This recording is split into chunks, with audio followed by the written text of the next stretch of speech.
fin 2023, la tempête Ciarán a frappé la Bretagne et notamment la ferme de Nicolas, la ferme Chicotique. Bon, c'est son surnom Chico, c'est pour ça Chicotique. C'est situé à Plougastel-Daoulas, il a eu de nombreux dégâts. Il a donc fait appel à la plateforme de financement participatif Kengo pour l'aider à se relever face à cette situation. La ferme Chicotique, c'est quoi? C'est une ferme bio avec des paniers de légumes disponibles sur les marchés ou encore directement à la ferme chez Nicolas. Allez, viens, je t'emmène. Est-ce que tu peux juste te présenter déjà et présenter un peu la structure? Nicolas Lefebvre, arrivé en Bretagne de Normandie, Pinal, je me suis installé dans le maraîchage. Et comment s'appelle justement le lieu où on est? Ah, j'ai appelé ça la ferme Chicotique. Est-ce qu'il y a une raison? Bretagne, on m'appelle Chico. Pas en Normandie, ils connaissent même pas, mais ici c'est Chico. Il y a des gens qui savent même pas que je m'appelle Nico, Nicolas. Ok. Depuis 20 ans, c'est « Ah bon ?» C'est Ils pas vont le mal. découvrir par cette vidéo. Mon prénom c'est Nicolas, les amis. Bon, la ferme machin, le truc bidule, oh non, un jeu de mots sur les légumes, non, non. Bon, pourquoi tu dis pas Il y a un copain qui me dit la ferme Chicotique avec son accent là, du Tréhout. On est où? On est au Tréhout, au fin fond du Tréhout. On Avec est Brest un peu plus par là-bas. complètement à l'opposé, ouais. On est face à la base militaire là. Ouais.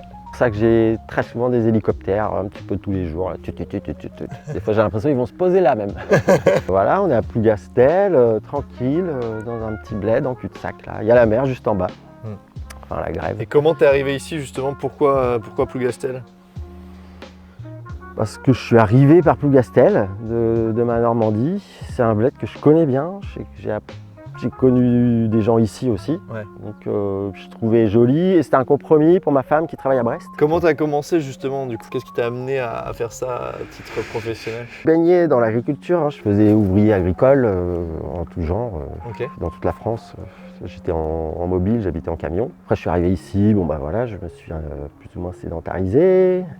Parce que du coup ça fait combien de temps que t'es Là c'est ma 5e année. C'est ta 5e année, donc Ouais. tu commences quand même à être un peu installé sur le truc. Ouais, rodé sur les techniques, j'avance mieux sur la plupart des légumes. Du coup les voisins sont venus, j'ai commencé en ultra local là.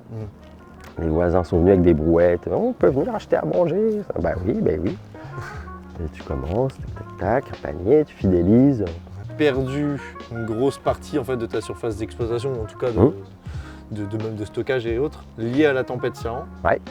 C'était la première fois que tu faisais appel à Kengo ou c'était... Ah oui, je connaissais pas. Ok. Enfin, je savais que ça existait, les crowdfunding, j'ai des potes musiciens qui ont déjà eu affaire à ça. Ouais.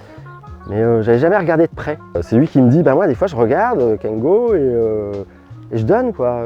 Si le projet me plaît, je donne. Je fais ah ouais, fais voir, c'est quoi, à quoi ça ressemble, et tout, qu'est-ce qu'il y a. Démarche, Ah vas-y, fais-le, tu vois, moi je te donne. Puis du coup c'était, moi je te donne rien, dès que tu fais, je te donne 100 balles et tout. Je serai ton premier. Je fais, ah bah vas-y, on a monté le dossier. Est-ce que si tu peux remettre un peu en contexte, qu'est-ce qui s'est passé, qu'est-ce qui t'a amené à solliciter justement Kengo Sur la solution miracle, hein, quelque part, de survie sur quelques mois, quoi. Déjà, on va passer 15 jours à ramasser toutes les ferrailles, toutes les bâches. C'est 15 jours d'enfer, quoi. La première fois que ça m'est arrivé, je suis arrivé, j'ai un copain qui vient chez moi, ah, faut que tu ailles à ton champ. Ah bon, il y a des trucs qui volent. Et ça volait dans tous les sens, et j'étais là, ouh, presque en chaussons, j'avais mon petit couteau sur moi, j'ai dû couper la bâche pour pas que ça casse plus, quoi. Et comment tu as trouvé un peu cet accompagnement? Peut-être aussi, tu as eu, je sais pas comment ça s'est passé, cette campagne de don Kengo avec même la structure en elle-même. Est-ce que tu as pu avoir des interactions avec eux? Comment ça s'est fait tout seul un peu. Ouais. Ouais. J'avais ma petite page à surveiller là, les remerciements en direct. Et pourquoi ce choix là justement de Kengo plutôt qu'une autre plateforme? Bon, à côté c'est Braise, on y va. Ah je me suis braisifié, moi je suis normand mais... on arrête là. On prend du Braise. On arrête. Et en anecdote pendant la campagne, t'en as des petites anecdotes de campagne galères ou cool, hein, peu importe? Non, cool, fluide. Ouais, un support énorme. Bah, ça te remonte quoi, ouais, ça te remonte parce que moi je suis arrivé là, j'ai mis le genou à terre quoi, j'étais détruit quoi. Ouais. Tu vois tout par terre. Ouais. Qu'est-ce que je vais faire aujourd'hui? Ouais, c'est ça. Kengo en un mot c'est quoi? Kengo en un mot. Moi c'est ce qui m'a permis d'être là à l'heure actuelle. C'est ce qui me vient. Je pense à eux, quoi. Ouais. De tenir pour pouvoir repartir sur autre chose. Voilà, Kengo en un mot, ça fait ça, quoi. Un bon soutien quoi. Un bon soutien, ouais, qui m'a permis, sans ça, c'était terminé quoi. Ouais. Ouais. Un autre mot peut-être que tu utilises peut-être au quotidien toi Un mot que j'utilisais au quotidien quand j'étais en coloc avec un bretonneux qui nous disait Manara Guénit tous les jours. Ouais. On l'appelait la vieille Guénit.